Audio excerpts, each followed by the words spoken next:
so sorry for the delay. We'll be starting soon. So hi, my name is Tara. I will be your timekeeper for the day. Before we continue, I would just like to confirm that this is Team A, correct? Yes. Awesome. So I will show you warning signs where they will be 10, 5, 2 minutes, and 30 seconds remaining. Once the 10-second countdown is up, I will say stop, after which the team must stop talking immediately. Afterwards, we'll have a 10-minute question and answer period that will follow. I would like to remind you that all teams must present for a minimum of 15 minutes, and all team members must speak during the presentation, but not necessarily during the Q&A period. So, audience members, we ask that you please place your phones on silent mode and remain seated in the room for the duration of the full presentation and Q&A period. I will now let the judge introduce themselves. Once they are done, you may begin your presentation and the timer will start. So, judges. Hi, good morning. Relax. My name is Jim DeGiacomo. Graduate of Concordia. 37 years in banking and I'm retired. Hi, good morning. Pat Chivita from the Chiva Organizer, Chartered Professional Accountants, and CPA and also CIO. Good morning, Robert Sadkirski, graduate of Concordia as well. Spent a little less than 37 years, maybe 35 in banking. Hi, my name is Nicole. I do not have 35 years of experience yet, but I do work in our strategy and consulting business and share in banking. Okay, so I will start the timer once you start speaking.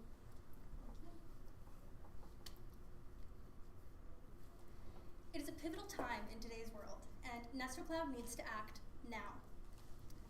Hi, my name is Ashley, and I'm here with my team, Cecilia, Kennedy, and Cassie, and we're here today to help you guys out.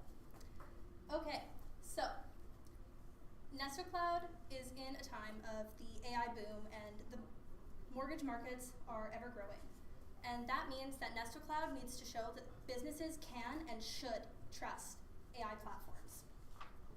Being Canada's first cloud-based mortgage technology, the goal needs to be gaining partnership trust and platform engagement.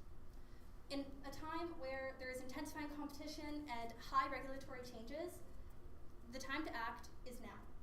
Our vision for Nestor Cloud is to reduce these operational costs, improve customer experience, and ensure seamless integration continuously. Our goal is to focus this through 3 KPIs: trust, adoption, and retention. Thanks, Ashley. So now looking at our value proposition, starting with our top-down sales approach. We want to show that we want to start at the executive level. Nestor Cloud does not want to start at the analyst or associate level, as they want to start with those who have the experience and build that relationship with the various levels of management. Additionally, the AI capabilities. Using AI-ready processes accelerates and optimizes the decision-making. As we've said, it's a very pivotal moment for AI right now, and in order to integrate that, it's going to make this process a lot more accelerated and really optimize that decision-making as a whole. As well as the centralized data management approach. Data is very fragmented right now. It's in different softwares, different companies, a little bit all over the place. So Nestor Cloud is looking to fragment that data, or to not fragment that data and to combine it into a single structured model. Lastly, the API integration. It is modular and scalable, allowing easy integration with these existing systems. Moving on to the industry analysis. As we've kind of noted, the Canadian mortgage industry is changing. Mortgages do play a key role, and with current terms that are adjusting from a 25-year basis to now 30 years, that 5 years is going to be a very pivotal moment as people are going to be either extending their mortgage terms, which is really going to increase that life cycle for these clients. With that, competition is intensifying. For the traditional big 6 banks in Canada, as well as credit unions, alternatives, and the fintech spaces, there could be caught up in that traditional banking kind of space. However, banking is becoming very digitized, which is really kind of showing that competition is really intensifying overall, and that Nestor Cloud needs to act on that now. Moreover, there are regulatory changes. So there's kind of an adjustment on what terms are being made, what needs to be required in order to move forward with this clientele, and what is really going to be changing, as well as I kind of highlighted the digital transformation overall. Things are becoming digitized, AI is getting integrated into that, and it's really showing that the mortgage industry is changing and does need to kind of keep up with that play, hoping that Nestor Cloud can be integrated to really kind of help that become a two-way stream. Moving forward with our competitive edge. So we have a solidified market standing in the mortgage technology ecosystem, as we've highlighted. There are 3 direct competitors that Nesto Cloud faces: nCino, ICE and Compass, as well as Cloud2 Lending. All these firms do have centralized data management as well as a seamless API integration. However, not all of them have that integrated AI capability. So for us, we really want to leverage that Nesto Cloud does check all 3 of these boxes, which is something that we need to carry forward and not necessarily just be focusing on that cloud-based banking, which ICE and Compass, nCino, and Cloud Lending are really focusing on. Our decision is that we are going to strengthen trust and really leverage that AI advantage. Thanks, Cassie. So the future of Nesto Cloud is today, and we are here to show how they can capitalize on their current success. So the first item of our action plan is looking at marrying AI and trust. While historically you probably think that these are contradicting terms, but with Nesto Cloud's robust and credible systems, we will be able to share that value proposition with our clientele, so they have no choice but to want to integrate our AI platforms going forward. So we are going to be shifting this narrative to cultivate trust within our new technology. With our current clientele within these large bankings and credit firms, we will be able to share how our AI systems are credible and the future of these systems. Nesto Cloud has 90% trust and accuracy in their AI technology, and that statistic is very important to share to communicate this reliability to our customers. Our AI integration will boost scalability and innovation to allow these companies to be quick on their feet in an ever-changing market. There are a lot of technology and regulatory changes, and with this AI integration, they will be able to be ahead of their competitors and adapt to the changes more effectively. And lastly, it'll optimize this lending lifecycle. By introducing artificial intelligence, we'll be able to shift some of this manpower that was put towards these underwriting processes so they can shift their expertise to areas that can attract more customers and more money. On average, corporations see between a 5 to 25% revenue jump after AI integration, and this is the value proposition we really want to highlight. Streamlining these processes and redirecting focuses to other areas are incredibly important and a true reason why they should go with our end-to-end AI integration. A lot of these large banks that we are pre-existingly working with and that target segment that we want to focus on already have some AI within their systems, so we want to capitalize on that as they already have their foot in the door. They will comply with current tech and regulation trends and overall ensure an ease of use that they will not want to switch to a different company. While those low barriers and cost of switching are definitely accessible, our process will be so easy they will just want to stick with us. Akin to the API regulations that are changing in 2027, they are becoming more strict and definitely more technology and financially integrated, and AI is a game changer, and by communicating this to our customers, we will show our strong value proposition within AI. So moving on to the next item of our action plan. While a lot of what we were focusing on is Nesto Cloud's strong relationships with their consumers and already successful operations, the market is hot, and we want them to capitalize on that by broadening their segments. Introducing our Oak Bank partnership. Oak Bank is a Canadian commercial real estate lending group. So they connect Canadian borrowers with banks, private equity firms, and credit unions, all companies that we already have long-standing relationships with. So this is a strong fit for many reasons, and let me walk you through it.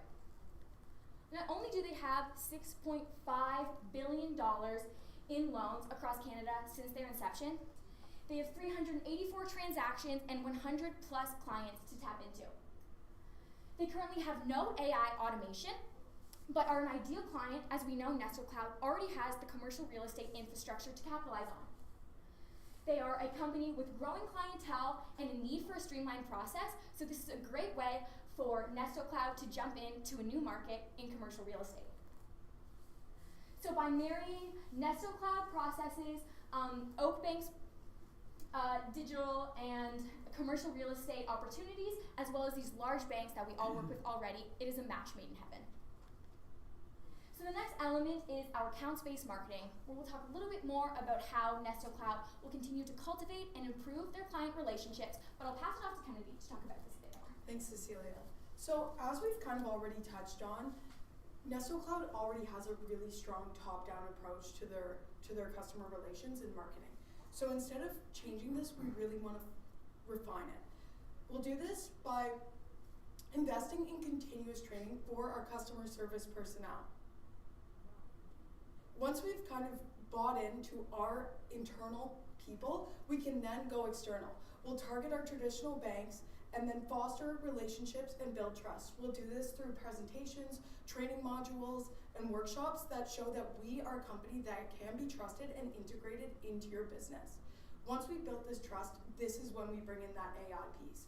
We have a platform that's going to benefit you and make your life easier, and here's why you should use it. Once we brought in that AI, we're just going to continue that strong customer relationship piece. We want to make sure that our customers feel continuously supported and like they have people that they can rely on if problems do arise. So looking at our customer service, we want to make sure that it is so easy, no one will want to switch. So in the beginning, we're obviously going to gain that partnership trust, and banks are very secure, as people know, so we want to make sure that we can get access to this data. Once we've got that trust and kind of infiltrated our system, we want to do bi-weekly check-ins so that our clientele is ensured to have a smooth adoption with this process. And then reaching forward, we want to make sure that we're efficiently communicating tech changes and regulatory changes. There's lots of change within this industry, and especially within the tech industry. And that can sometimes be very challenging for companies to take on. So we want to make sure that on our end, we are making it seamless for our companies that have adopted our product. So what are our key performance indicators? How are we going to measure the success? Well, we're gonna look at trust, adoption, and retention. Without that trust, we really have nothing. We need to make sure that our clients feel that they can trust us and use our service. Looking at adoption, we want to ensure that there's 100% utilization of our platform from our clients. If they're not using it, there's no point. Looking at retention, we want to make sure we're conducting quarterly feedback from our clients in order to improve and refine our product. Risk and mitigation is essential in this industry. It is a high-risk industry that is very sensitive to fluctuations, and we want to make sure that we are not exposing ourselves to potential damage. Looking at the first potential of a low adoption rate, there's the problem of the buy versus build. Why would these companies that are already established buy our product when they could build something internally? And the simple answer is efficiency. We already have a well-structured platform that they can use. There's also AI-related hesitancies, as we've touched on, so we want to make sure that we have stressed that our product is safe and reliable. This is also a market that's prone to regulatory changes, and there's changes right now in 2026 and 2027 in the Canadian open banking regulations. This, as we've also touched on, is going to shift to that API requirement, and that's where we come back to the buy versus build, because we already have that well-developed API system that these companies can then use. There's also the cybersecurity risk. This is a big one, because a lot of the data within this industry is so private that we want to make sure that we're not exposing ourselves to data breaches or the leaking of private information, because that could truly be a make or break situation for a company. We hope that you have listened to everything we've said, and we are now going to open the floor to questions, and we look forward to answering them.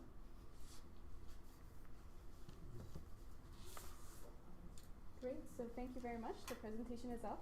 So we'll now begin the question and answer period. So as a reminder, it will only be 10 minutes long, so please go ahead. Thank you very much for your presentation. So understood the pitch to well, in general and to the different banks. Can you provide us a little more context on how you would suggest that Nesto structures their business and the teams that we should have in place to be able to support this platform? Yeah, I'm happy to take that one. It's a great question. So really looking at the internal structure of Nesto, we see the importance in the employees and the internal structures in customer relations. And clearly through that top-down structure in client acquisition, there's already a very strong process in place, but that is what we were looking to continuously improve. And especially as operations grow and hopefully we see Nesto taking on additional clients, it is hard to keep that tight-knit relationship and that personable clientele communication process. And so we want to continuously ensure employees are trained, as well as having close-knit clientele customer relation liaisons internally. Great presentation, so thank you for that. Can you talk a little bit more about your approach with Oakbank? And the reason for my question is, my take was that Nesto is more focused on creating scale and volume. When you look at Oaktree, they're basically a commercial lender, so they're writing bigger checks for bigger transactions, not a lot of volume. It doesn't kind of calibrate, so I don't know if I'm missing something. Yeah, I can take that one. I think kind of what we were thinking is we're, trying to integrate this into a company like commercial real estate because Nesto Cloud does already have a little bit of experience with residential and commercial. The reason for Oakbank is, yes, they do scale pretty big. They write pretty big checks and they do make, bigger lends and stuff like that. But I think they don't really have, like we're saying, that kind of AI advantage and that agent that can really help them kind of streamline that process, but integrate something that is kind of between the client and then having Nesto Cloud and then finally Oakbank. I think that Oakbank right now, they work with a pretty kind of small group of clients that they, trust and kind of don't really streamline too far from that from what we understand. So we want to introduce Nesto Cloud to kind of help them with that current process, make it a little bit more automated, leverage that AI, and just wanted to pick something that was in the mortgage and lending space and commercial real estate based in Canada that doesn't already have something like Nesto Cloud. Thanks. Thank you. One of your risks are AI related, and I'm just wondering how would you convince the partners in order to get into the AI platforms? I can take this one. So really, it's tough because the AI system is internal, obviously, and it's been developed by Nesto Cloud. So really getting them to buy in is going to be about building that initial trust and developing that relationship and showing them our other services and then being like, okay, now that you've seen what we're capable of, let's further make this easier. Now that we have that relationship and that trust, we're going to then bring in that AI piece and be like, this is going to be beneficial for you. But that trust has to be built first before that AI gets brought in. And to add on to Kennedy's points, the banking and kind of digital infrastructure industry know AI is the future, and they're all interested in implementing it, but obviously there's a hesitation. So if Nesto Cloud leads with trust, that is how we will be able to gain these new customers. And through the metrics, like our very high reliability rate, the increase in revenue by outsourcing to artificial intelligence and being able to redistribute employee manpower and things like that, we'll not only be able to show the trust element, but also the efficiency and long-term decrease in cost. When we here at Nesto are very focused on making money, what do you believe our key revenue streams are, and how do you see them growing over time?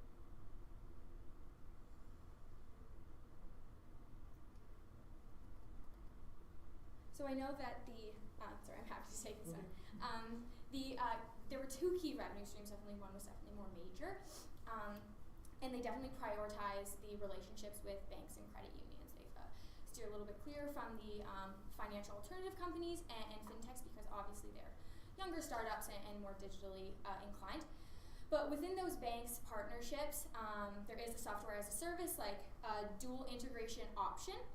That is a revenue stream, but it seems like this end-to-end, fully integrated service is where most money is coming from. So by increasing the segmentation to a new industry within this commercial real estate, we know you have the infrastructure for that, which is super important, but kind of shifting that focus, we see that's an untapped market that a lot of your competitors did not discuss and are not really occupying. So while the market's hot, we think that capturing this new market share would definitely boost revenue. Good question. I really like your focus on developing trust because I think it's pretty important. what I'm curious about is, it's a KPI that you've identified, which is great. How do you measure that? How do you propose measuring success or failure with respect to trust? Yeah, trust is super qualitative in that it's a hard thing to measure for sure, but it is kind of the linchpin behind artificial intelligence, so definitely an important driver behind our pitch. With these qualitative KPIs, we see a lot of feedback collection being how we're going to measure success or failure. Because we already have very close-knit relationships, a lot of one-on-one meetings, especially in the initial clientele acquisition meetings, that is where we'll have a lot of those casual conversations about, do you find this is reliable? Do you see any areas of concern for cybersecurity breaches? Really gaining feedback from the people that are using it, and then obviously combining those metrics in an analysis and seeing how this feedback kind of grows, and then obviously applying that to the systems is how we'll measure that trust KPI.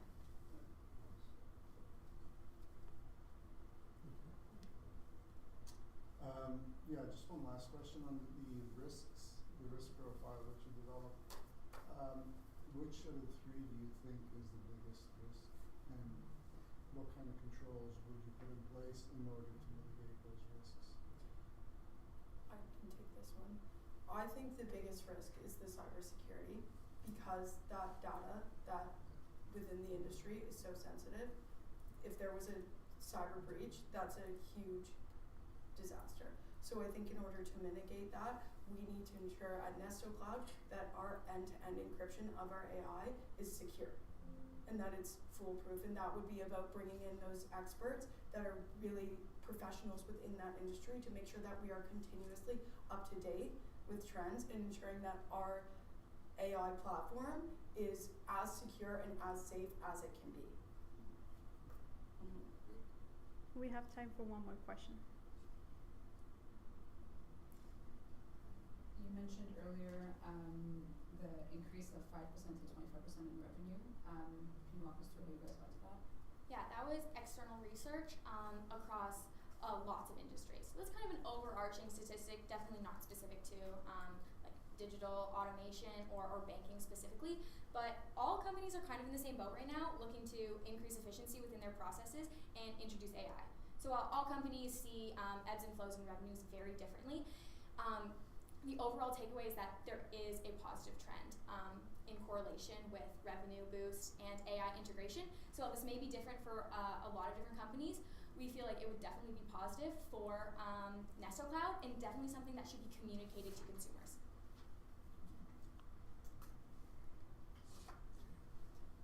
Perfect.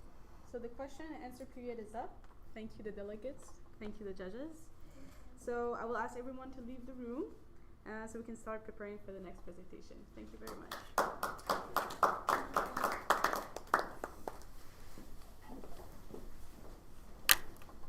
Thank you.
Tara. I'll be your timekeeper for the day. Before we continue, I'd like to confirm this is Team B.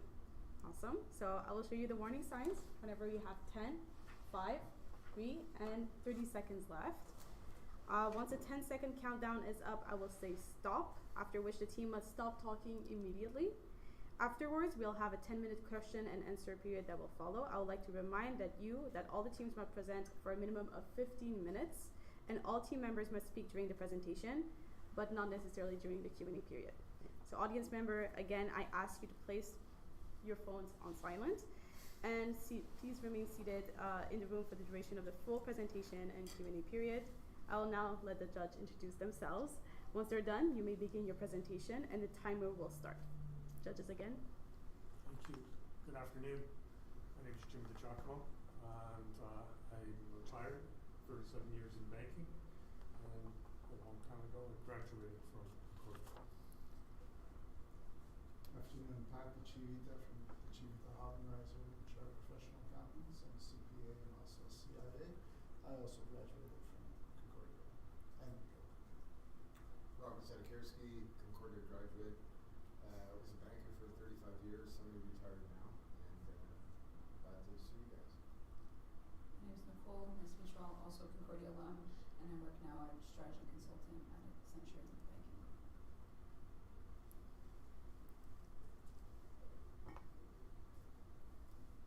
Great, you may start. Whenever you speak, I will start the timer. As we enter an era of technology never seen before, speed and convenience is no longer a differentiator, but rather a given. Instead, customers are prioritizing trust, and companies that understand this early will not just survive the digital transformation, but define it. Hello, we are JJSB Consulting. My name is Jisoo, and I'm joined by my colleagues Bartek, Cheyenne, and Jasper. And today we will be explaining how Nesto Cloud should internally structure itself in order to achieve increased B2B sales and achieve sustainable growth. Currently, Nesto Cloud is facing three primary challenges: difficulty acquiring new customers, difficulty building trust with its existing partners, and encouraging consistent use of its platform to its partners.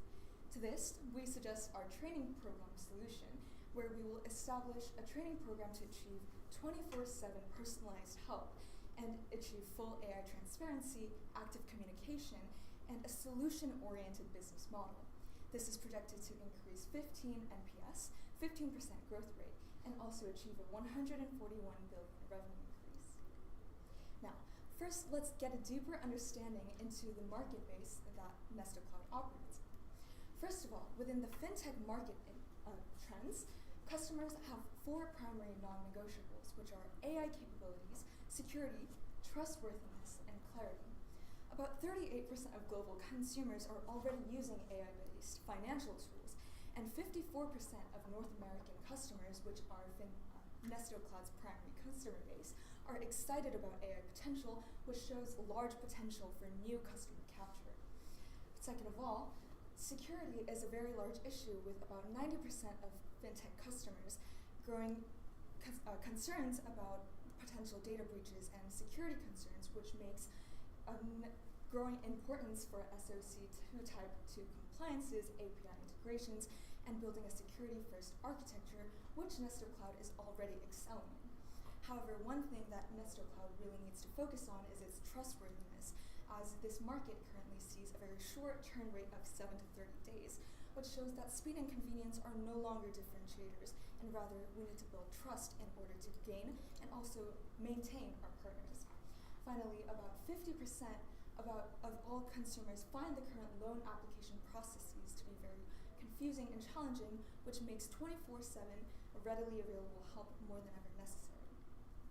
Now, this leads us into our trust economy, which we believe to be the most imminent focus that Nesto Cloud should focus on. By taking on a more trust-focused orientation rather than a for-profit orientation of the business model, we can see that studies have shown that this is more effective for business growth compared to for-profit operations, with especially trust leading to higher gains in customer acquisition and sales volume segments, which is exactly the market segment that Nesto Cloud is currently trying to focus on.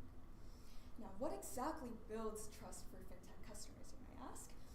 According to a survey by Plaid in 2025, which looked at North American consumers, transparency and human approval took first place with 42% each, which shows that by making sure we open the black box of AI and showing fair, unbiased, and compliant AI systems to our consumers, as well as combining the AI efficiency with real human expertise to make sure that our customers feel safe and, well, trusted to use our AI systems is very important for Nesto Cloud moving forward. Now, what exactly does this mean for our strategy? Bartek, I'll pass it to you. Thank you very much. So in regards to our strategy, we first looked at the core factors of Nesto Cloud and its competitors. Things like advanced automation, strategic partnerships, data feedback loops, and scalability and cloud native architecture. Those things are already implemented and are thriving. Competitors think about it a lot, but one thing that is often omitted is company trust and communication channels. Especially in the fintech sector, when growth is really important, those things are left behind. So what are the problems with layers of contact? Well, first of all, a typical company or partner often goes through 3 to 7 layers of other industries or people to get to their answer or solution. So improving that and shortening this road gives them a quicker route and more satisfaction. As 13% of unsatisfied customers tell about their experience to more or less 20 people. We don't want that. We don't want to spread the negativity around the company. And the big problem here is also that you don't really get as many complaints. As 91% of people that are unhappy or unsatisfied with a service don't complain, they just leave. And we can't afford that. So what we implemented is the integrity certificate. It will be given to your employees or future staff a 4-month training of understanding PR and HR solutions, how to deal with problems and how to help companies. Aligning the company's internal and external reputation with it, which in the end ensures legal compliance, effective leadership, and talent retention. This certificate allows other companies to trust us with their brand, trust us with their customers. As peer training teaches staff how to frame complex ideas, teaches them how to deal with problems, and also how the company is viewed externally, which in today's world is really crucial. The last thing is crisis management. As I said before, PR struggles in today's world is a crucial problem, as often it can lead to the closing of many companies. So, I've already talked about that certificate, but what will it create? Well, it will create the Integrity Collective. It will be a group of people with those certificates that are aligned to companies, giving them personalized touch when it comes to communications, personalized touch when it comes to PR help. This team will provide full transparency for the company and will help with their customers. The specialist team will ensure that there is fast communication there's fast communication between the company and Nesto Cloud, allowing for fast answers and fast solutions. Lastly, it will be a solution-oriented approach. We won't focus on the problem itself, but how to fix it. So, how we will promote it? Well, it's the Trust DNA. The Trust DNA will be first implemented on social media. Digital ads will be placed showing the workshops itself, how the employees are getting insightful information about caring for other companies. The second thing, certificate showcase. LinkedIn. We will post a lot of pictures of the training itself, the staff, and also the certificate approvals, ensuring that companies do understand that we provide legitimate help to them. And the third thing, word of mouth. Happy customers often tell about their experience to their peers or friends, ensuring that the reputation of the company is positive. So now that we talked about the trust, Shayan, could you let us through how we fix that and what do we do in the future? Absolutely, Bartek. Now, as my colleague has already mentioned, trust is a huge factor. It's one of the core fundamentals in which Nesto actually relies on. Now, obviously, we talked about how we can elevate the force, we can teach them how to deal with the customers, how on the tech side, when it comes to the little details of the tech side of the SaaS program that we have, how can they assist our clients so that whenever they encounter a problem, they don't have to go through layers of bureaucracy to get it actually fixed. It will be fixed in an instant, and of course, in return, we will reinforce the trust. But of course, with this internal program that we want to implement, there obviously has to lead to more B2B acquisitions, because at the end of the day, every business wants to expand their market share, and make sure there's a more broader market that they can attack and go more holistic on.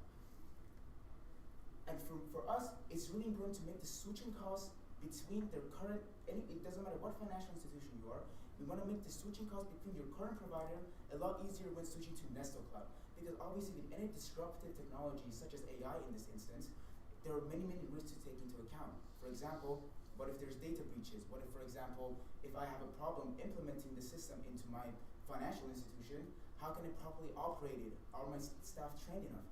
And for that, one thing we want to make sure that is always there is obviously the integrity collective. The staff that we train are going to be with the client every step at a time, and every single time we reach out to any financial institution out there who wants to think about maybe switching to more AI-driven solutions, we can provide them our staff, our first touch communications, and we'll reassure them that we will be with them every step of the time. And of course, with the people connected for legacy cores, there's a huge problem with transferring core legacy data into something that could be implemented into more modernized APIs that can actually use AI to implement them, analyze them, and make the whole end-to-end business a lot more easier. We'll create these pre-built connectors, and we'll have the integrity collective team every step at a time with the client so that we can ensure the mapping of these data are done precisely and correctly, and there won't be any data breaches in the meantime. And by that, we can make sure that the switching cost the switching will be looked at as an upgrade and not necessarily a forced hassle that every firm should go through. Now, of course, we want to make sure there's an easy way in and an easy way out. Sometimes when it comes to switching your core infrastructure, there are a lot of sunk costs that you need to take into account. If the data or the implementation doesn't really work out, well, those are a lot of resources that you have wasted, and you have to then pivot back to what you were using for many, many decades. So we want to make sure that the in and out and the entry barrier is as low as possible. So if the performance at some point declines, the client is not forced to spend, again, millions of dollars or millions of other resources to switch to a different provider. And of course, we want to make sure there are no hidden costs. Obviously, outsourcing could be a costly initiative. We want to make sure that instead of companies building their SaaS startups in-house, they can actually rely on us, and we'll tailor our pricing models so it fits their needs and cost structure the best way possible. And of course, as I already mentioned, all of this will help the transition to be more manageable and a lot more transparent, because obviously we want to make sure nothing goes unchecked and that the client is as happy as possible throughout the process. And this will help more financial institutions switch to Nesto, and of course it will help Nesto to also be a front runner for creating this switch a lot more feasible and a lot less costly for the current financial businesses. Now, of course, we already talked about how we can elevate the force internally to be every step at a time with the customer. And we also talked about how this switching could be switching of a lifetime. It doesn't need to be something that a lot of companies dwell on. It could be something that, with the help of our APIs, with the help of our connectors, it will be done in a very, very manageable and transparent fashion. And of course, it will reduce the risk associated with entering and exiting into the Nesto ecosystem. Because at the end of the day, customer, they always need to make sure that we as a business are always transparent, and we make sure that nothing, not even a single little step goes unnoticed with the help of our integrated collective. But obviously, implementing all these changes is going to be really difficult. It needs a proper plan. Now, why don't you tell us how we're going to implement these changes? Thank you very much, Liam. So to briefly look over the implementation, tomorrow's action points consist of 3 main points. That will be starting to develop the training program, hiring new sales team representatives, and starting work on development of a marketing strategy to communicate trust. Throughout 2026, we want to implement our training and optimize it and adjust it, which is a must-win battle, as we want to optimize the training program to provide maximum value based on client needs. Additionally, for our new hires, we want to delegate support teams to different clients to ensure that our support teams have the specialized capability to adjust to each of our different clients' needs. And we of course want a strong marketing strategy to go along with this to make sure our message is portrayed. To look at the main risks, we're going to look at the risks of the marketing strategy and the training methods, as those are the main risks we identified. First is the training method and timing. By this, we mean what training methods is implied to improve our customer service representatives. And if this is not adequate and we see that KPIs are lacking, we will change the training style to, for example, a software-based versus a classroom-based or event-based, and we will alter our requirements, either increasing or decreasing this depending on need. Secondly, we want our marketing to fit and have a strong impact. If this is not reached, we will reconsider channels, and we will use data accumulation from existing clients, essentially proving that our concept works by showcasing KPIs in our marketing over time. Lastly, we want training content fit. If the training is not delivering the metrics we want it to do, we want real-time feedback systems and real-time data collection on consumer experience performance so that we can adjust and tweak our training to reach all of these KPIs over time. To briefly look at the financials and the impact of our strategy, we are looking at a 26.7 million Canadian dollar investment from 2026 to 2030, mostly being concentrated on hiring new customer service representative. 100 starting in 2016 and going through the years, with 2% going through recurring trainings, in the first instance that being a classroom-based training where we will hire and train external trainers. Over time, this will lead to 26.7 total investment, and the increase in hires and training costs are going to provide superior customer service, which is going to lead to strong ROI, as we can see here. McKinsey studies indicate that improved CRM in fintech industry can lead to 80% higher growth from this strong CRM management, which can in turn lead to revenue growth potential. Fintech companies with strong CRM and consumer experience had significantly higher growth than those without. In addition, this is going to lead to an increase in the Net Promoter Score, which currently sits at 70 for Nesto Clouds. The best fintech companies in the industry are upwards of 90, and we want to reach that figure over time. This is also going to lead to reduced customer acquisition cost, and of course lead to stronger increased lifetime value generated by these customers over time. Now, for our assets under management currently in 2026, Nesto Cloud has around 88 billion Canadian dollars in mortgages under management, and applying the revenue growth potential and other metrics and the growth rate of mortgages in Canada to this, we are expecting 141 billion Canadian dollars in assets under management by 2030, assuming that these metrics here are the standard growth rates are translatable to the Nesto Cloud case. With our strong market research and a robust strategy, we believe that we can hit all our implementation timeline goals and reach the impact goals of upwards of a 15% growth rate over this time. Thank you very much. Perfect, so the presentation is up. Thank you very much.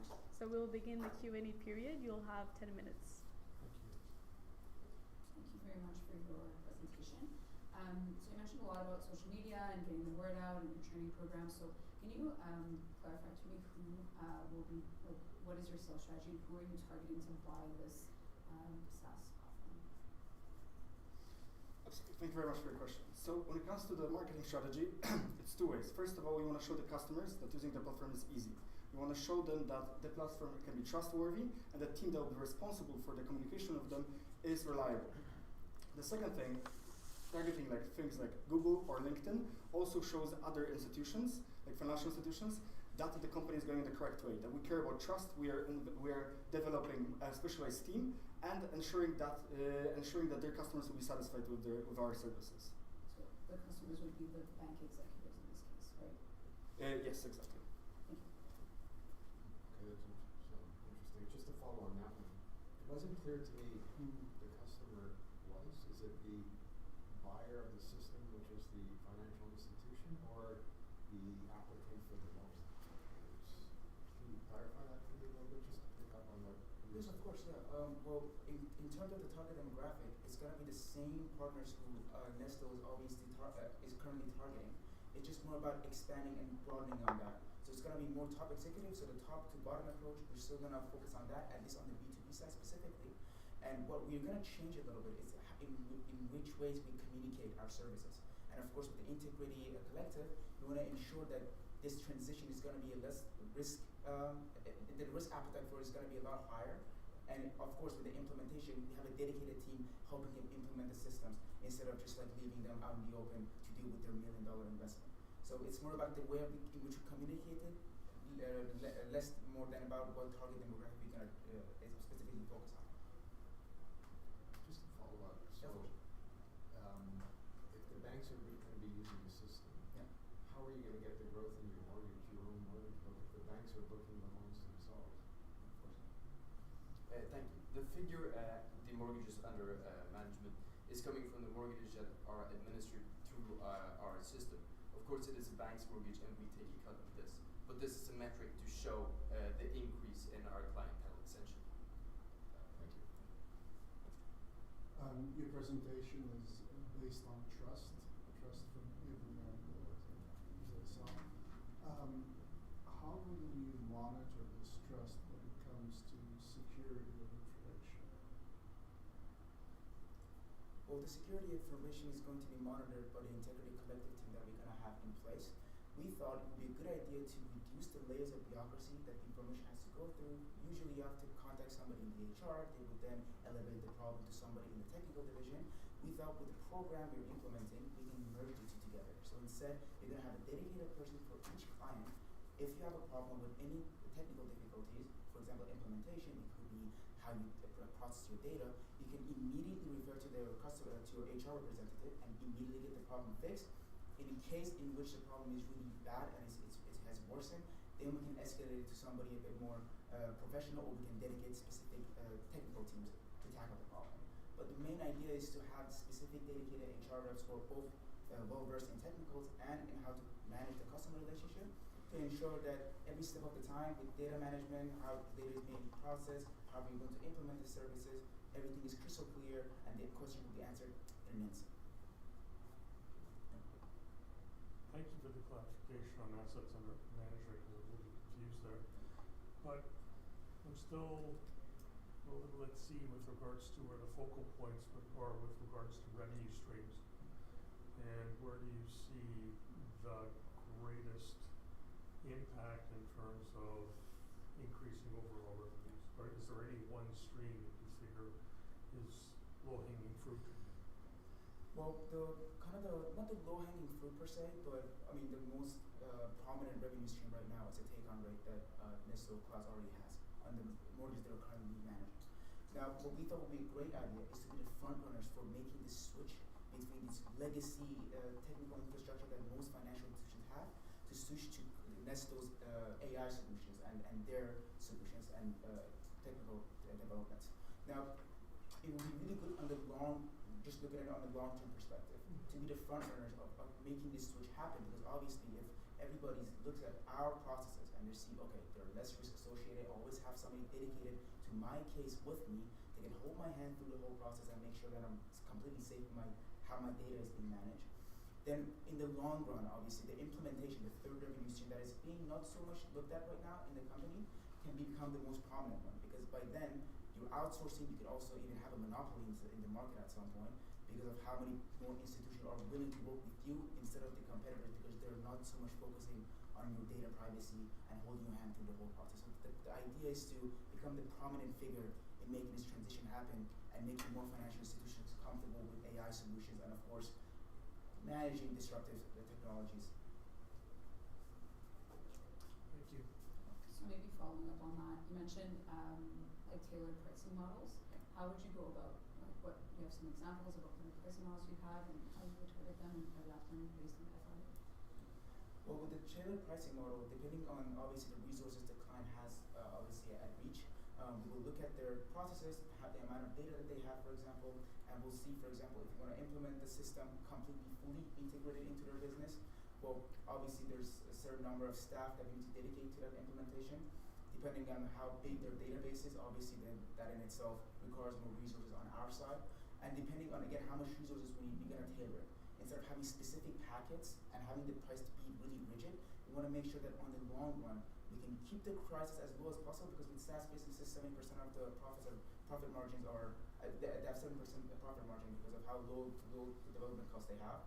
And since the business is already fully established, we thought it would be a good idea to make sure we tailor it, we look at every single little resources they need, and we try to minimize them as much as possible instead of fixating them into different packets.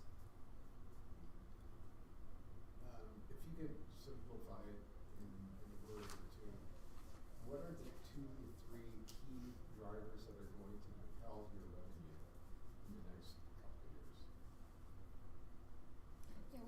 happy to walk you through that. So first of all, the main challenges that Nesto is currently facing is that it needs to retain its existing customers, but also acquire new customers. And by differentiating ourselves from the competitors, by making sure we are a much more trustworthy and reliable company, we believe that we will be able to acquire a lot more customers, but also retain them as well, and stand out and lead the transition in the era as we see consumers are changing in interest in what they demand from companies, and therefore by being at the forefront of this change, we find that we will, in the long run, achieve more sustainable growth. So a follow-up question would be, where do you see most of the revenue coming from? Yes. Is it the consumer, or is it the banks that you're selling the software to? Where do you see it? Yes, of course. So the three main revenue streams, as my colleague was talking about, are from the mortgages, but also the one under targeted segment from their revenue stream was the implementation, as they would offer their services to their clients. And by becoming a more trustworthy service and also implementing our HR team that leads the implementation process to be more smooth and also easier, it will be a much more a lot more appropriate for the customers and become more revenue generating in the long run. Thank you. Judges, you have one more question. No, one more question. Right. The marketing channel seems to be, or is, social media, with all the negativity that there is around social media, scams, etc. What is the impact on the brand, and how are you going to mitigate this negative impact on the brand? Thank you very much for your question. We are well aware of this, which is why we have the mitigation plan for the marketing strategy. We want to roll out the marketing strategy and then assess how it works, and then we will quickly alter if there are any channels which are not favorable. But primarily we want to target LinkedIn marketing first, as that is the most appropriate and suitable channel. Perfect. Thank you very much. So the Q&A period is over. Thank you to the delegates. Thank you to the judges. I will ask everyone to start leaving the room so we can start the deliberation period. Thank you very much.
Good to go?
us, and I welcome you. Good afternoon, Pat Chivita, the Chief Hub Advisor, Chartered Professional Accountants. I'm also a CIO. Robert Sadakirski, Concordia graduate, banker for 35 years, semi-retired now, and good luck in your presentation. Leto, also Concordia graduate, now at Accenture in our strategy and consulting banking. Very nice to meet you. Nice to meet you. Nice to meet you. Perfect. So whenever you start speaking, I will start this timer.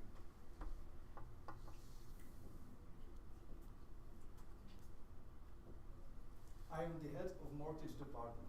It's 2026 and new banking rules are coming into play, the open banking. And for the last couple of years, it has been hard for us to retain technological talent. And now a lot of the old loans will be renewed. It's getting kind of hard. How will I handle all of this? Well, if only there was a platform that can help me massively with this. But I need to trust it, and my team needs to trust it. And that's what we will achieve today. We are Weitzman Consulting, consisting of Abdullah, Leo, Andre, and myself, David, and this is the complete strategy. You have posed us the main question today. How should Nesto Cloud grow as an ecosystem growth platform? With our complete approach that consists of bottom-up, where we will have a value proposition so that the customers go to us, and then the follow-through, which will make sure that they will implement it correctly, we will achieve an NPV of 12.8 million Canadian dollars over the next 5 years. But now, Leo, why have you chosen this strategy? Thank you very much, David. A good analysis starts by truly being on the same page and us all understanding the situation correctly. Now, your mission as a Nesto Cloud is to revolutionize the mortgage industry by providing positive, empowering, and a transparent experience to all parties involved. And you offer end-to-end B2B cloud-native technology in which you help your companies reduce costs, improve their customer experience, all whilst being seamlessly integrated. And you've offered this service to over 500,000 customers, processing billions of dollars in mortgage volume annually. Now, thankfully, there's also an ecosystem at the moment in the actual business industry that is very favorable to your company, as there's been new regulatory changes and market trends, such as the fact that now there are shorter renewal terms, less friction when changing mortgage provider, and finally, the fact that providers need to provide their customers with a standardized API service. Therefore, we see that banks need to become more competitive because their clients will have shorter renewal terms and will be able to choose different types of providers more regularly, and they'll need to increase their technology capability. Therefore, your service is particularly favorable to this current situation because Nesto Cloud facilitates the mortgaging process, making it more competitive for the providers themselves. And you're providing the needed technology capabilities as well. Therefore, the mission that we have today is to grow your business within this current situation. You need to capitalize on what is happening in this ecosystem by creating, and we will help you create, a B2B sales strategy to grow your current customer basis. You also have a post-sales servicing plan in order to make sure that the relationship that you have with your customer is fruitful in the long term. And finally, you'll need to organize internal structuring in order to make this happen. All of these deliverables you will get with our strategy. Let's look at how we can help you create a truly performing B2B sales strategy. Now, what you currently do when trying to target your B2B companies is to convince the big market players, the ones that have 65% market share, notably the banks, to use your service, so these traditional providers. However, when trying to convince them, you're facing related challenges. They don't necessarily trust your corporations. It's something that is very risky for them to actually take into account. The feasibility of the integration is also another question. They may just integrate it themselves or build it themselves.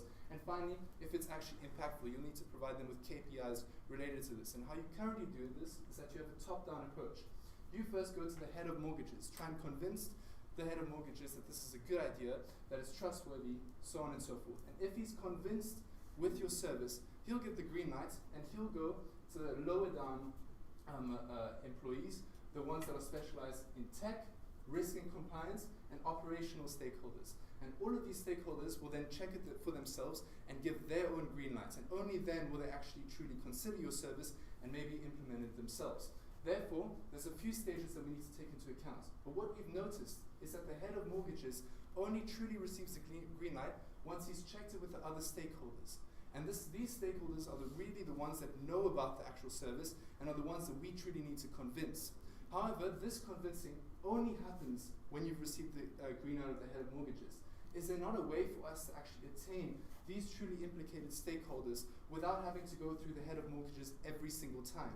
Well, this is exactly why we've seen that there's a limited efficiency to this approach. And what can we do in parallel to this top-down approach? Well, we've tried to evaluate different strategies in order to have a more targeted outreach to these stakeholders involved. And what we've looked at is that we've evaluated what instances would they actually be in order to target these professionals. And we've seen through research that 53% of B2B professionals attend webinars on a weekly basis. Webinars are very easy for you to do. They don't necessarily require to be in a certain location, and a lot of these professionals actually attend them. Now, why would this be useful to you? Well, it's because these individuals, 70% of the time, actually attend these webinars to stay in touch with industry trends, especially with the now the current ecosystem, the changing regulations. They want to stay in touch and potentially be in touch with the new technology that could help them out. And on top of that, we've seen that this has been crucial when actually motivating them to purchasing new purchasing decisions. 63% report that webinars are influential in this case. Therefore, we believe that webinars are a perfect way to target these individuals parallel to your current top-down approach. Secondly, whilst incorporating this, we'll need to take into account that we need to make sure that we can make this relationship one in the long term. And there's one main statistic that we need to take into account. Is the fact that 80% of these business buyers expect a real-time communication interaction. It can't just be a service that is done online or something that is done one time, because they want it on a reoccurring basis. Therefore, in our strategy, you'll see that we'll mitigate this and make sure that we have a genuine connection with our B2B clients. And lastly, we will need to make sure that we can integrate this within our company and make it work in an HR manner. Now, Andre, can you show us how we can make this a reality? Thank you, Leo. So our strategy, complete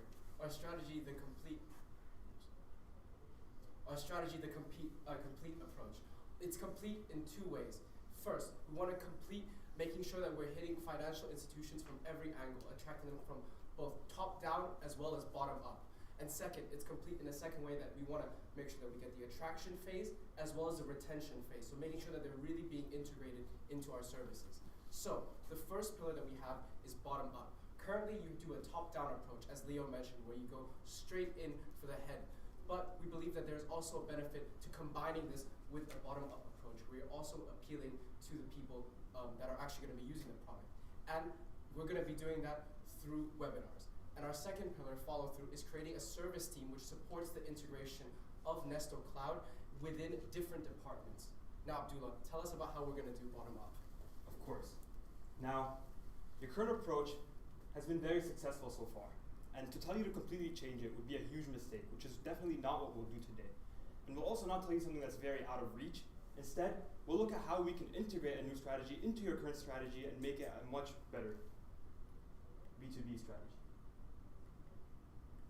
Let's look at how we'll do this more closely. As Leo mentioned before, you target the head managers, and you do this by reaching out to them, and you actually go towards them, you have conversations, and you do different things with them and alongside them.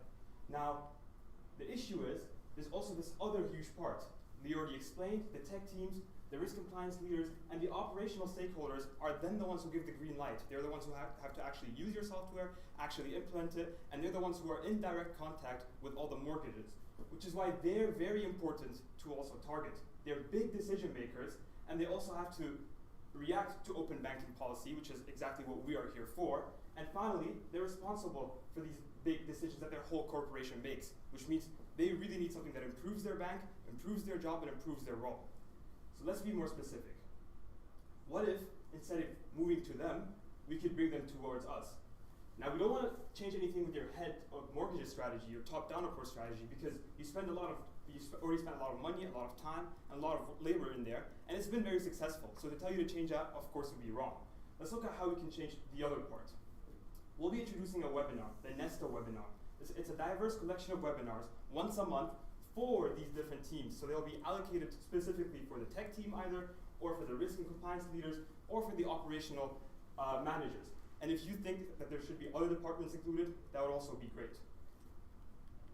And the way this will look is firstly by targeting these different people. So you'll be targeting the software engineers, the data specialists, the integrative specialists, risk analysts, AMLs, and so on. And all of these will be targeted through an agentic workflow, through a LinkedIn outreach. Now you're already specialized in this. You have many of these workflows and these AI capabilities in your company. And all you have to do is set one of these up. What this will do is it will collect data about the bank, and it'll target the specific managers and the specific employees, letting them know about the webinar, letting them know why it's really important for them, and making this very personalized towards them and towards their bank. This is much better than cold outreach, because instead of sending emails where you don't know what will happen, why they're coming towards you, this is a very personal way to connect with these people. After we've reached out to them, the key is the input that we'll give them through the webinar and how we'll host them. Now the people who can host this are, for example, Greg, your technical operation manager, or your compliance and privacy manager, or your head of advisory. Or they can just appoint people who they think is perfect for this. And the reason why is because they specialize in these areas of banking, and they're going to know exactly what to teach and how to teach it. And to be more specific about what we'll say is, for example, for the tech teams, we'll tell them how to transform into SaaS, API adoption, operational and future costs, and they're going to know all of these things that they have to account for in the future, these tech teams. What do they have to bring?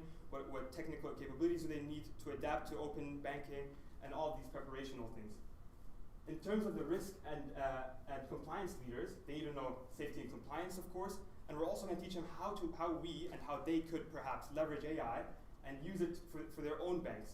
And finally, for the operational stakeholders, we'll be teaching things like budgeting for open banking and other automotive efficiency regulations and so on. And the key here is no matter how much we teach, they're still going to need us. So there can't be an amount where we teach them too much. And of course, if there is one, we'll reduce it.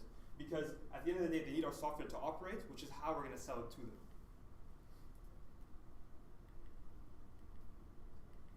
Now finally, let's look at how this will have transformed your current operations. The gray arrow shows how you go top down, from the head of mortgages to their teams. And now we're going to also go from the teams to the head of mortgages. We're going to build from the bottom and go to the top. We're going to target them and the head of mortgages. And even within their companies, they're all going to be telling their head of mortgages and trying to persuade them to improve the operations. Now Andre, once we've done this, how do we keep moving on? Thank you. So one of the key parts that Abdullah mentioned is that we're providing something of value to these people so that they would be pushing our service to the head of mortgages.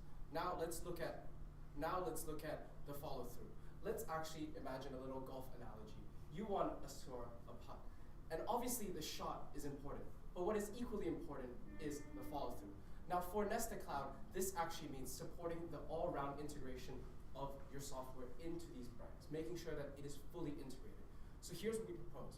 We propose a service team, the Nesta service team, teams that will support the individual department's integration of Nesta through a 3-day onboarding program. Now what will these service teams actually be doing? 3 main things.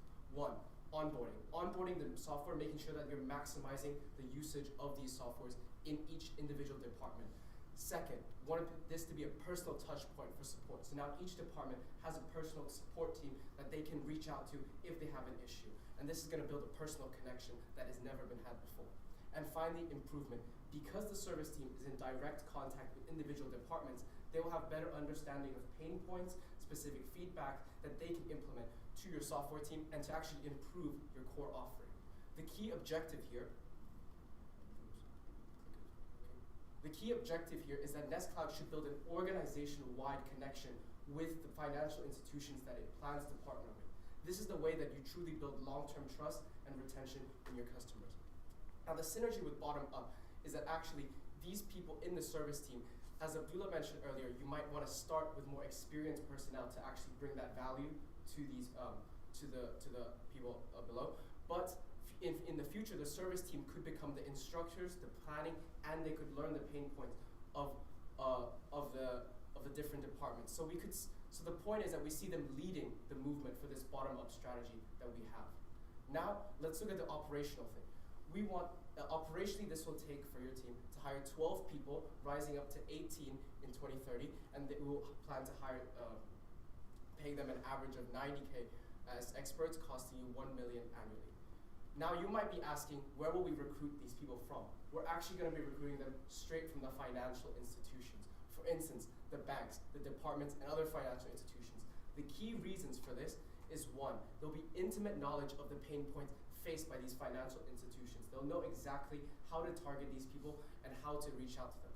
Second, they could come into our business immediately with pain points that they have to improve your core offerings, as well as the fact that they'll be working directly with other departments. They'll be learning about more pain points. And finally, credibility with prospects. Because of the fact that you've hired directly from these institutions, they're going to go in there and they're going to have credibility because they say, we've already worked in your position and we can see that this helps you in here, here, here. Now, you might be wondering, what other companies have already done this? This is actually very common practice in SaaS businesses where they actually hire from their core customer base because they better understand the pain points and they can better appeal to them. Now, in terms of implementation, here's what we have planned. In terms of the bottom up, we really want to plan the seminars and content with a must-win battle of the first seminar. In terms of our follow-through, we have your one tomorrow action point, is that you have to start looking in your team first in terms of who you can think would fit the service team. And second, also defining the clear recruitment criteria that you want to have, as well as the training plan, because these people are going to essentially go from back office people who understand the pain points, have a lot of good technical knowledge, but they need to be able to sell that and also onboard the team. So that's a different skill set that you're going to have to teach them. And the strategy horizon here is that you want to become the industry standard. Other SAS firms are not going to be able to offer this. So when you start offering this kind of service, you become the leader in this aspect, where companies are starting to expect integration. They're starting to expect that departments are getting benefit from your platform and not only just the head. Now, Abdullah, could you tell us about some of the risks that we might face in the mitigation plans? As with any strategy, there are risks, and this is how we plan to mitigate them. Firstly, we might have a low webinar attendance, which is where we then have a mitigation of boosting it with targeted ads straight towards the people who we're targeting in the audiences. Secondly, the webinars might not provide enough value, which means that even though we do believe that it does provide enough value, the employees might believe that there are different aspects that are more important, which is where we'd have a Q&A and forums and different questionnaires to better target exactly what they want and what they need.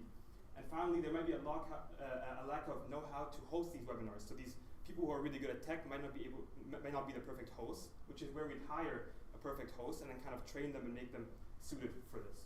But David, how do the finances of the strategy look like? Thank you, Abdullah.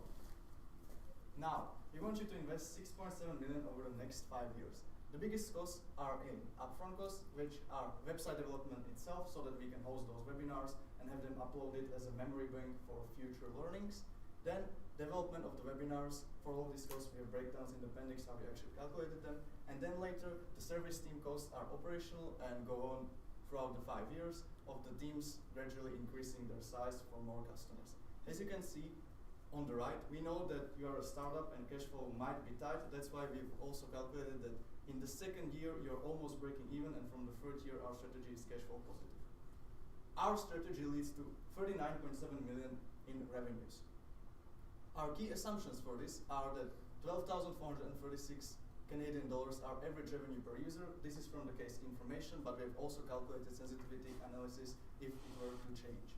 Then we want every team to do 15 visits in year 2, and in year 2 we will have 6 service teams. For the NPV, we have used a pretty conservative WACC of 13% since we know that you're a fintech startup.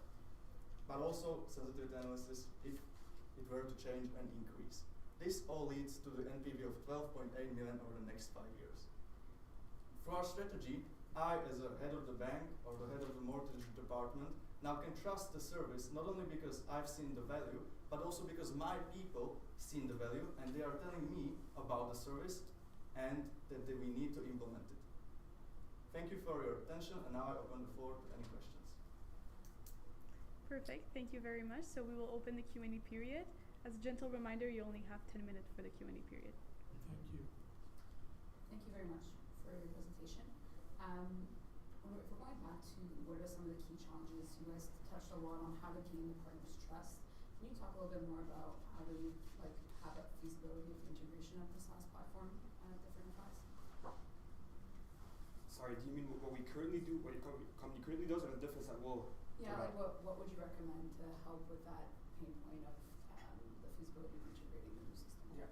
So one of the points that we actually saw as a pain point is that currently Canadian banks are really struggling with tech and AI. They found that a lot of their current employees are not knowledgeable on this front. So we see that our onboarding plan is not only a way of teaching people how to maximize the potential of Nesto Cloud, but also potentially to just give them general knowledge about how technology and AI could become the future of banking.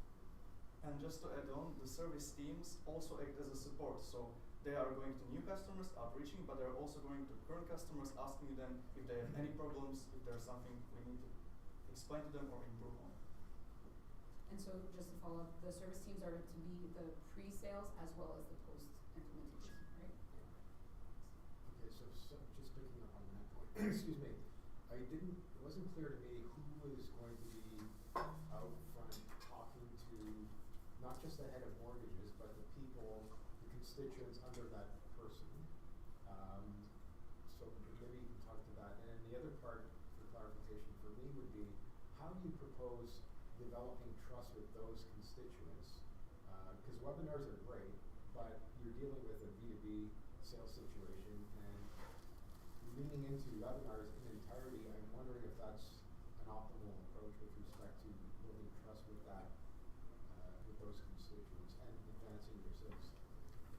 What you currently do with your top-down approach is when you, after having received the green light of the head of mortgages, you actually give a real feel of your service to those specific individuals concerned. And that helps vacate trust because they'll be able to see, and it's what you currently do, you give them an in-depth approach of your service, why it's trustworthy, it's so on and so forth. But what we believe is that our webinars isn't necessarily tackling that fact. We want to keep that fact, but we want to make sure that on top of that, they are actually knowledgeable about your service before the head of managers have given the green lights, and we give them those insights on the service. But Andrew would like to add on. And the point with the webinar is that once you create such a memory bank where you become sort of the institutional knowledge for this, the employees are going to trust you more. So it's not only the webinar point, they're going to see you as a point of trust.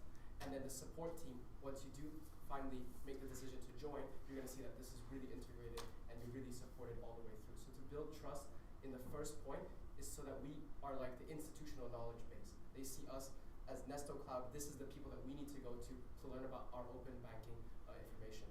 And then the second phase is that you gain trust when they're in there through the support teams. But I guess my question, just to if I could for a moment, in order to get in, you have to have built trust. Yeah. In order to get in, so how do you get the trust with the head and the three sort of people under that head in order to advance your agenda? That's kind of what I'm still looking for. The trust essentially comes in the fact that we're giving free, really good information, right? We're providing a lot of value in these webinars for free. And we're also having a knowledge bank where people can access this information. So they will see Nesto Cloud and they'll think, this is the reliable people that I need to be looking for in this space. To be more specific about the part of your question where you referred to the heads, for example, and maybe how does the head connect to the employees? How is the trust going to be built to all of them at the same time? You could target the webinars to the people that are under the heads that you already target. So let's say your company with this whole B2B strategy already targets the head. You would target the whole webinars to the people under him, and this would create the whole trust solution at the same time. Okay, so my understanding is you're going to target the head of mortgages via LinkedIn and present them with webinars, and also use those 12 people that worked previously at a financial institution. Do you have a backup plan? Just a small clarification for the outreach. It's not only the head of the mortgages, but it's actually the people working in those technology departments and those legal departments, all of that. That's clear. Do you have a backup? Because you're using just LinkedIn as a marketing channel. Of course, as a backup plan, we would refer back to your strategy that you use for the heads, which is you approach the banks, you go to the actual employees, and you start calling them, for example, through cold outreach, and then through your sales executives who go to the banks and conversate with them. We would just take the strategy and implement it to the people who are under the head, or the different teams like in the tech industries and so on. And David would like to add on. But we also have a mitigation. Who's you? you as the company NestCloud. Oh, I see. Yeah. But we also have a kind of mitigation already implemented where the teams, the service teams themselves also consist of sales employees. Those know how to outreach to those people and also how to present us in the best way. If I could just pick up for a second, but they're not the ones that are making the decision. These support teams under these three functional areas. So you can apply resources and training, but they're not influencing the decision. So how are you getting to yes to actually implement the sale? And that's what I'm still looking for. I think that's the point that Leo was talking about. The yes that you're talking about in there is not only just the yes from the head, it's the yes from the whole support team to actually get the software to be implemented. So you do need to get that trust down the road as well. And David? As we've seen previously through case studies, you've shown, or your company has shown that you provide value, and we believe that the head of the mortgages can clearly see the value. But then he asks his departments, can we implement this on the technical side? And if they don't believe it, well, they'll just tell him no, and he'll be, okay, we can't do it. Now what we change is that they will tell him yes. Maybe just to move forward on this, what are the other competitors doing in the market when it comes to their sales strategies? Yeah, as the industry standard, it's the same as what you do currently with the executives, for example, where they have a lot of cold outreach as the first step, a lot of emails, calls, and so on. And once they get some of the potential customers, they would have, for example, conferences with the potential customer on a one-on-one basis or through calls and so on. My background was sales, client relationship management, etc. I was just looking at leading to incremental revenues of $37.9 million over the next 5 years. You say $12,436 average revenue per user. Is that, what products is that coming from?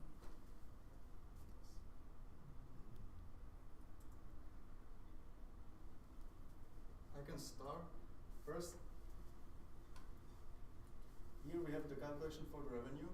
From the case information, we have seen that your company plans on having 2,400 customers with a stable revenues per the consumer of 29 million. From this, we have found the average revenue per user. We believe this is the license that the bank uses, since this is a SaaS platform, and every bank needs multiple licenses for the technical people in the mortgage department that will operate it.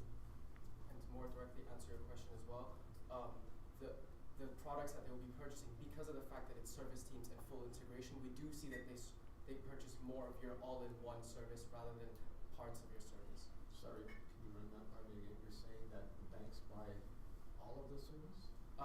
You essentially provide one service where currently you essentially outsource the process, all of it to Nesto Cloud. Who's we outsource?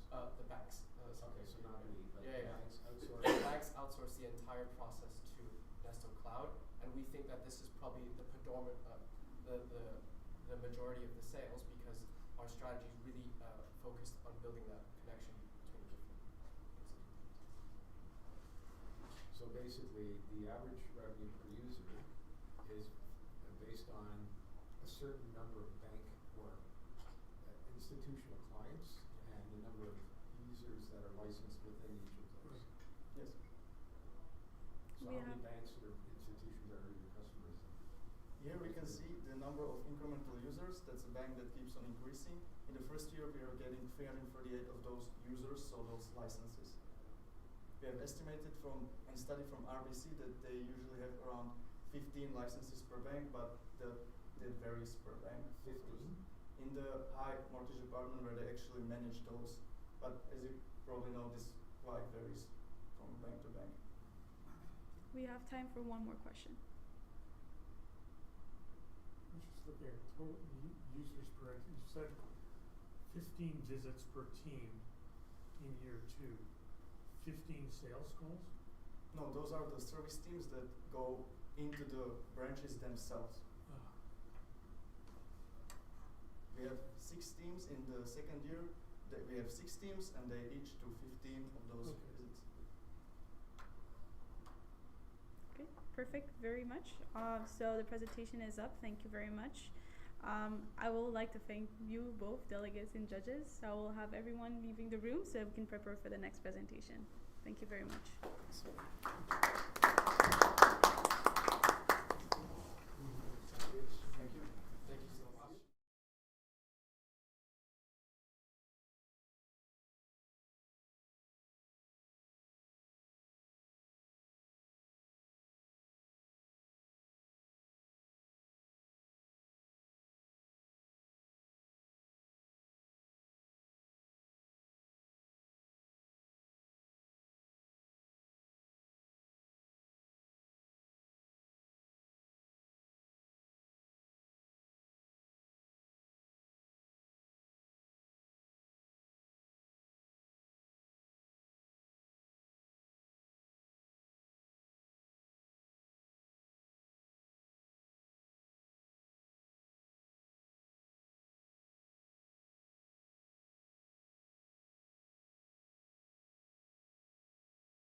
Hello, my name is Tara. I will be your timekeeper for the day. Before we continue, I would just like to confirm that you are Team D. I will show you warning signs where there are 10, 5, 2 minutes, and 30 seconds remaining. Once the 10-second countdown is up, I will say stop, after which the team must stop talking immediately. Afterwards, we'll have a 10-minute Q&A period that will follow. I would like to remind you that all teams must present a minimum of 15 minutes, and all team members must speak during the presentation, but not necessarily during the Q&A period. Audience members, we ask that you please place your phones on silent and remain seated in the room for the duration of the full presentation and Q&A period. I will now let the judge introduce themselves. Once they are done, you may begin your presentation and the timer will start. Judges? Good afternoon. Welcome. Good afternoon. My name is Jim DeGiacomo. I am a retired banker, 37 years in the business, and a graduate of Concordia. That was a long time ago. Hello, Pat DiCivita, also a graduate from Concordia University and Indiana University. I'm a chartered professional accountant, certified internal auditor at DiCivita, Hopkins Rice, Robert Sadakirski, Concordia alumni as well. 35 years in banking, semi-retired. Good luck in the case. Hi, my name is Nicole Nadeau, also Concordia alumni and working at Accenture in our strategy and consulting banking department. Great, so once you begin talking, I will start the timer. Perfect. Well, first of all, thank you for being here. We're excited to present our solution today. My name is Alex. I'm going to be responsible today for financial analysis. Simon, here to my right, who's been doing the market analysis, looking at the pain points of Nesto Cloud. Emmanuel has been looking at our strategy as a whole. And Amina, who's been doing risk and scenario planning. As said, we're excited to be here and excited to present our Nesto Win solution. I'm going to jump right into the executive summary, explaining what we've done in a nutshell. In our analysis, we've identified different external as well as internal trends. Internally, we see that in our sales funnel, there's a sort of gatekeeper phenomenon going on. We see that the main problem is convincing buyers, convincing lenders in this case, about our product. And then what's also extremely important is externally, when looking at the market, we have a very dynamic market. We have a lot of new players, and we have very important regulatory changes all going on at this moment. And so what we're going to do with our Nesto Win strategy is we want to create a sales task force internal structure within the company. And this is on the one hand to ensure that we stay client-centric and that we differentiate Nesto Cloud from our competitors, and we're going to explain more about how we're going to do this in our presentation. Exactly, and we've projected, of course, in looking at the financials of the company, that there was large growth projections, and our strategy is going to help hit these targets. And we have different costs identified. We're going to talk about that more in the rest of the presentation. I'm going to hand over to Simon now, who's going to talk about our external as well as our internal analyses, and then I'm going to continue. Here you go, Simon. Thank you very much. From an external perspective on, we see a very, as my colleague already said, a dynamic mortgage market. Regulatory is on the rise, as well as new cloud solution players and fintech startups. So what that means is internally, we need to do some kind of restructuring.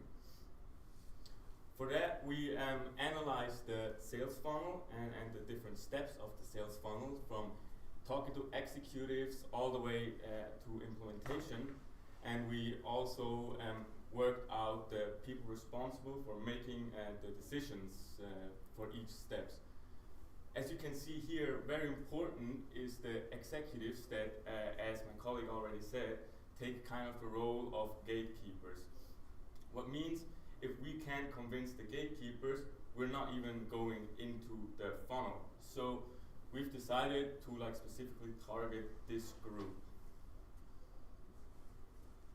As we see here, we're facing different problems with convincing those gatekeepers. From one point, we have sensitive data. We're like in a mortgage business, a lot of personal data. People are not convinced about privacy policies. We have the problem of build and buy. The companies are not sure if they want to buy software as a service or if they're just going to do it themselves. And this is maybe going to be cheaper. And third is the switching software as a service problem. After you implement a whole new system, it is very, very hard to change this system. It's very cost intensive and therefore a hard decision to make. And now I'm going to hand over to my colleague Alex again. Thank you. So, thank you, Simon, for the analysis. And what we tried to do with our strategy is, on the one hand, we tried to leverage the different changes that we see happening in the market. And then we thought about also how can we structure the company internally to best, to be best positioned to use these, changes. And what we saw when analyzing the company in our research is that the company is quite small and has a little bit of a silo structure, which is very tech heavy. So you have a lot of focus on development. And what we were tasked to do is to create a sales strategy. And what we want to do is create a sales task force. Now, what does this mean? We want to combine a team of employees with different expertises to sort of eliminate these silos, and have this team work as a task force to drive sales, and then post-sales to work with the client and manage the relationship with the client, which is exactly what's exemplified here. And what this allows us to do is really keep a client-centric approach. As we've seen with different competitors in our analyses in similar companies, that when sort of growing from like a small, maybe 10-person setup to 20, 30 people, that tech versus sales, you have sort of a gap between the two, and you start building or working with product development is not client-focused enough, and you're not really talking about the problems that clients are actually having. And so the idea is going to be that we really have a bridge between sales, tech, and everything else, talking to clients, understanding what the problems are, and building solutions for the clients that they can actually use. Exactly. I'm going to hand over to Emmanuel, who's going to talk to you more about our task force idea.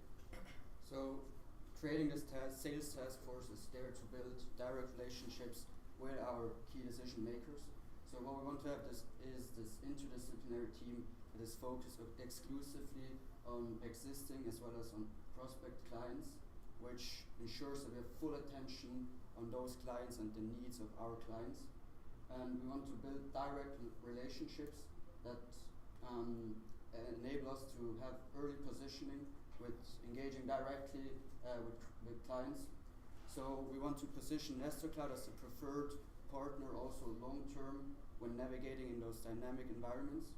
And obviously part of that task force would be an on-site technical support.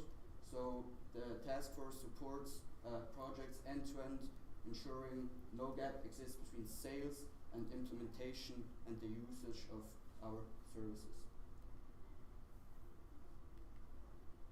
So, first of all, we want to hire a senior salesperson with strong relationships.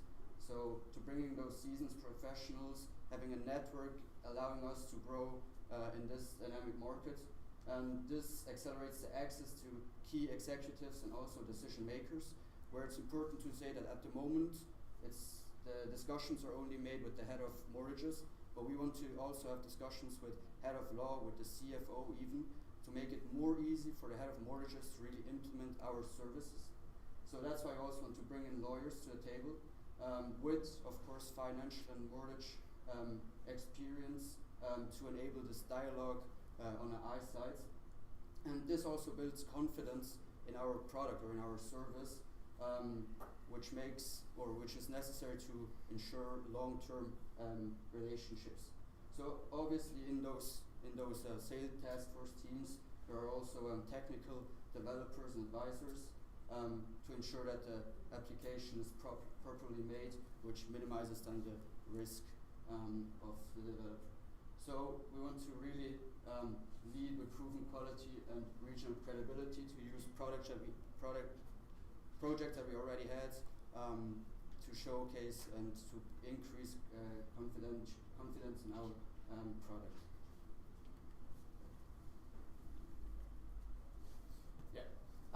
And then one more point that we have with our strategy is we really identified the new open banking regulations as a large problem for our clients, existing as well as prospective clients.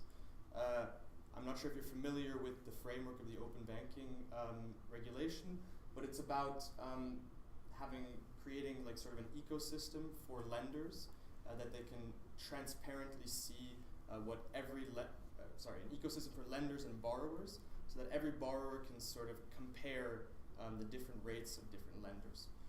And it's going to be a very large, a very big point of friction for existing lenders and their existing business models. And we'd like, which is why we're bringing also lawyers on board, we'd like to position Nest Cloud as sort of the preferred partner to work with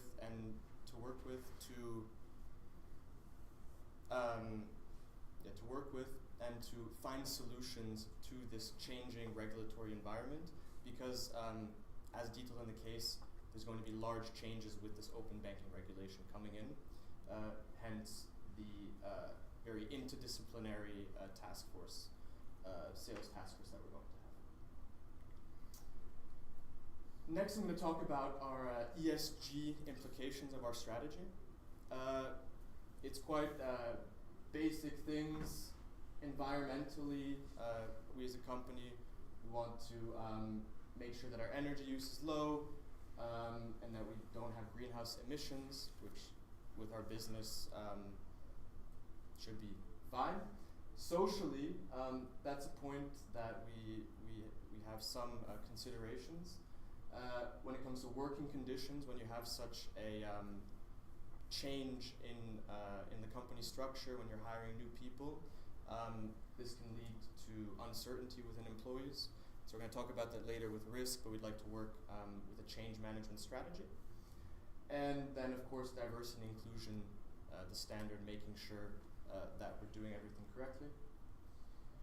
And then when it comes to governance, it's extremely important for us as a company internally, but also externally as when we're selling ourselves, that we are entirely compliant with all regulations, and we go even above and beyond when it comes to data privacy, which is also obviously something very important for traditional lenders such as banks. Exactly, so which is also why we want to sort of have this legal advisory compliance team that really makes sure that we stay on top of these kinds of risks and problems. And of course, if you have any questions about our ESG strategy, we're happy to talk about it in the Q&A. Now, that was our Nesto Win strategy with our task forces. And we're going to talk now, Amina is now going to talk to you about the implementation of our strategy, how we envision this happening. Thank you very much, Alex. Let's head right into it. So on Monday morning, it is very important to appoint a task force to lead and prepare the first pitch materials. In the first quarter of 2026, we will set the foundation. So build a task force, finalize the target list, and prepare the pitch materials. In the second quarter to the fourth quarter of 2026, we will aggressively implement this task force. This means conducting meetings with key customers and target 2 prestigious customers. For 2027 to 2028, this is a process that will take a little bit longer. We're going to scale and optimize what we've implemented in the previous year. This means maturing Nesto Cloud's presence in the fintech segment and analyzing our performance and pitch strategy for the second to the fourth quarter of 2026. And then lastly, for the 2 last years of our strategy, we will consolidate and grow. So win multiple big customers and standardize the task force playbook nationwide. Let's head on to the risks. There's operational and technical controls that reduce the 3 implementation risks to manageable levels. The first risk that we identified was data confidentiality. As my colleague Alex mentioned, this can be a big issue for the customers because it could have certain concerns regarding what data we're using or how we're using it. This is how we're going to mitigate it, by making sure they understand that it's need-based access. So emphasizing the Nest Cloud has a compliance history, and make sure that they really understand that it's need-based and we don't just gather all of their data. Secondly, implementation risk. So Nest Cloud could have difficulty finding qualified employees for the task force, and that is obviously the central part of our strategy. This could be mitigated by gaining external help. We can hire a headhunting company to identify and hire qualified employees, which would then mitigate this risk. And then lastly, reaction to new structure. Nest Cloud employees could react negatively to changes. However, we could implement a change management strategy, which would make sure that all employees are on board. Let's head into the impact, better said, the numbers of this idea. To drive Nest to win, Nest Cloud must invest largely in personnel, as we already mentioned. Our task force will be composed of 6 employees. 2 will be senior salespeople, 2 will be junior salesperson, and 2 will be lawyers.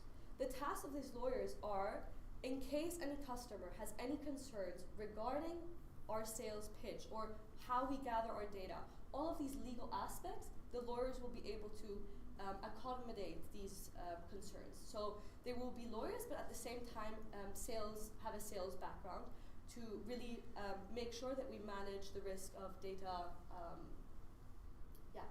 And then travel and entertainment will be a big aspect of our cost pool, as it is important to build a long-term relationship with our clients to ensure that they stay with us in the long term.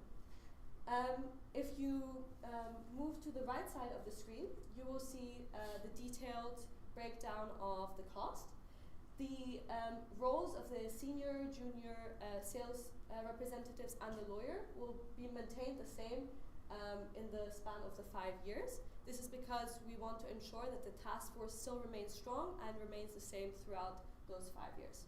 However, the travel and entertainment will increase in a manner that we also increase the number of larger clients, which will make it important that we really make sure that they have all of their needs met, that we build this long-term relationship that they really require, and that they have trust in Nesto Cloud's idea. And then if we head to the bottom of the right-hand side, we will see that in the first year, the costs are relatively low compared to the other years, and that is because the travel and entertainment will still not be as large, as we will not have large clients just yet. We will maybe target 1 or 2, but not a large portfolio. However, as we increase throughout the timeline, we will see that the more higher ranked clients there is, the more we have to spend on travel and entertainment. And then lastly, to the revenue projections. Nesto Cloud achieves 151 million Canadian dollars in cumulative revenue over the entire period in a moderate scenario projection. This means that in 2030, we will have 34 million Canadian dollars in revenue in that year. And as mentioned, in a moderate case scenario, it will be 151 million over the entire period. So if you follow me to the left hand of the screen, you will see that at the beginning, it will be much lower. This is because we're still starting out. We're setting the foundation in order to be able to gather these larger clients.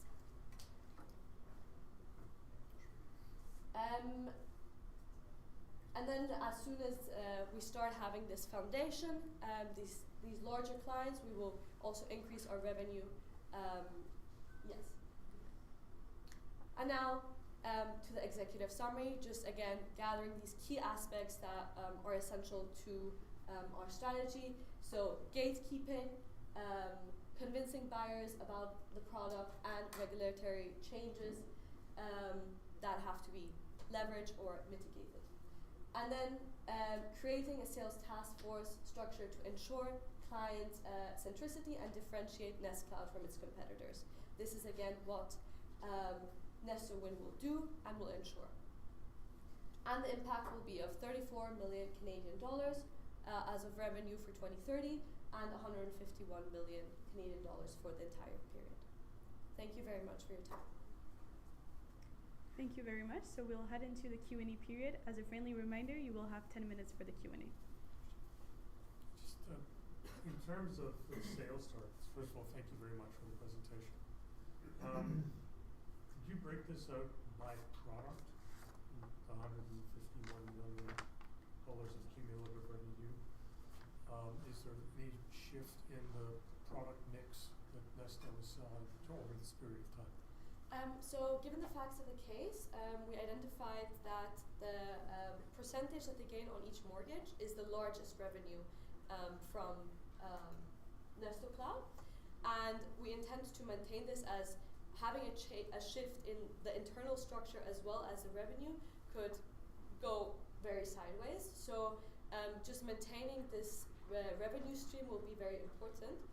Is that the answer to the question? Sort of, what do you think about that?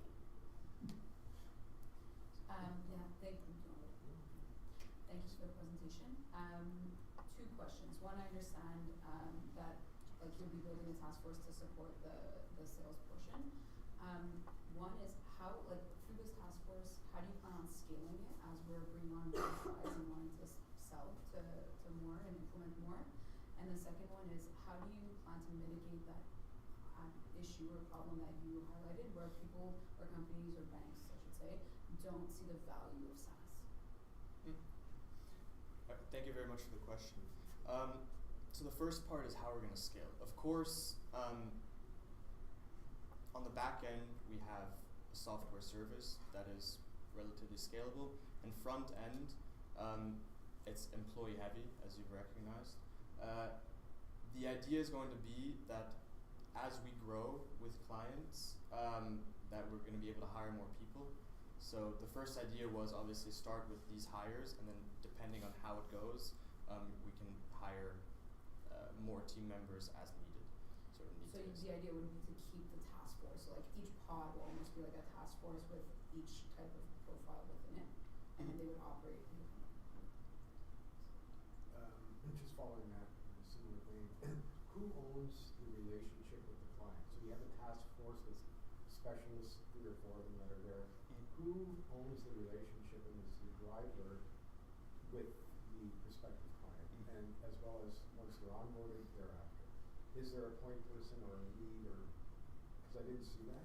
And then the other thing would be, what about a person that would oversee that entire group enterprise-wide? Because that wasn't, I didn't pick that up. So unless I missed it. Yeah. No. So if we look back on the structure, what we're doing is we don't want to fundamentally change the way the company is run. We have sort of a CEO who's responsible for everything, and what this is about the sales team structure. So who's owning the relationship is the salesperson, and he's going to work with a team of different experts, but in the end the relationship is owned by the salesperson, and it's all overseen by the CEO of the company. So direct report in that sense. So the sales people report directly to the CEO? The senior salespeople, yeah, exactly. Senior sales. So you spoke about governance in your presentation and corporate culture. And my question is, what does the corporate culture have to be? How is it going to be defined? What characteristic are we looking at in order to meet these objectives that we're looking for? From our opinion, the culture has to be very like innovative, like very like foresight, almost inspiring, because it's very important if you try to sell a product and like do a restructuring to sell this product. It is super important that the people who are selling it are convinced of the product by themselves. So we try to aim for corporate culture that is really believing in what we're selling and really like super technology affine and forward looking, just to have the spirit and innovation already in our company ready to sell to. This is a little bit granular, but I'm just looking at the detailed breakdown of salaries, if you want, or compensation. Yeah. And you're hiring 2 lawyers at $300,000 a year and $600,000 in legal fees. Why would you do that versus just having a firm on retainer? Just out of curiosity.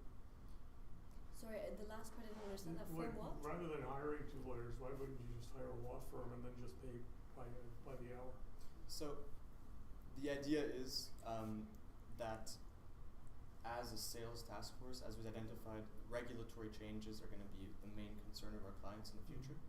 And that's why we'd like to have someone in the room with us who's part of the company, who also understands the company, understands the product deeply, to be able to sit there and talk with the legal experts of our clients on an eye-to-eye basis and make sure that all the concerns regarding data and regarding regulatory changes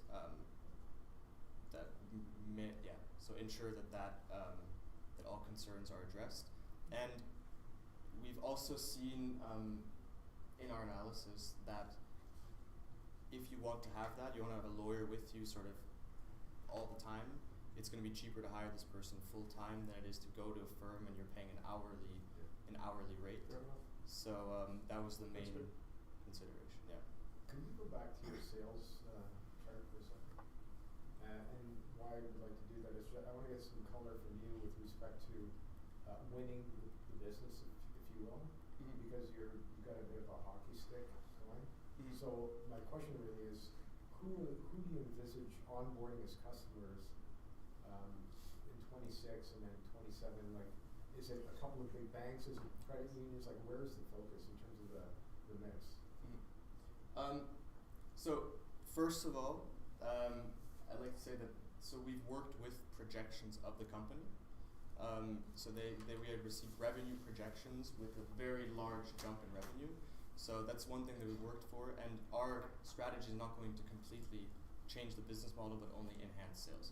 Now, on your question, you have different players, and it's a changing market landscape. The most important players are traditional banks, and what our idea is going to be is to really aggressively target these big 6 banks and advise them on these new regulation changes and the tech behind the open banking system. So that's going to be like our targets, and they have about 65% of the market share when it comes to lending. So those are going to be the clients we're going to be targeting.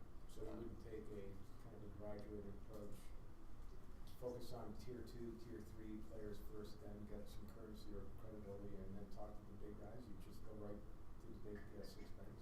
That's kind of what I'm hearing. Is that true?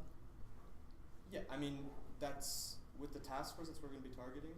Of course, we already have clients at the moment, which is sort of that we can use as proof of concept, proof of our company. So that's not really an issue that we've identified.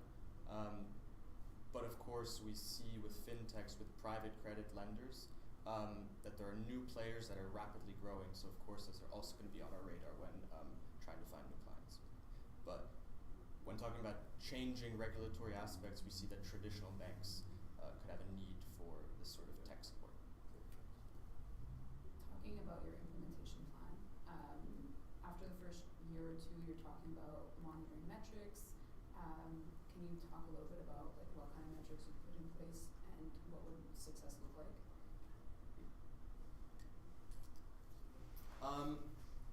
So when it comes to sales metrics, obviously you're going to have clients 1, and what's interesting is because our revenue is based on the amount of mortgages that our clients sort of sell through us, there's a little bit of a disconnect in the incentives, but we're going to be focusing really on clients. One, we want to grow, especially because we saw in the analysis, once a client is working with the software, or with the software as a service provider, you're sort of in their ecosystem, and one, it's difficult for them to switch, so you have a high moat, and two, you can sort of start cross-selling. So that's going to be like our main KPI when assessing how successful the salespeople and the task force is. Yeah. We and have time for one more question. I'll take it. I'm interested in your last comment. So when you look at cross-sell, where do you see that looking like with these big banks, given that they're so loath to give up, control, etc. So that's where the task force strategy is sort of, we want to build these structures and then see where it goes. And the idea is that we're in constant communication with different stakeholders throughout the bank and understand sort of proactively what their needs could be, that we can build on, that we can help them build on top of what they already have. And with changing customer needs, you also have a very large market trend that we saw in the analysis, which is digitalization in general throughout banking. And so we're going to sort of want to be proactive and understand within the whole process of what the banks want and work with them in that. Perfect. So the Q&A period is now over. I would like to thank both the delegates and the judges. And I will ask everyone to please leave the room so we can start the deliberation period.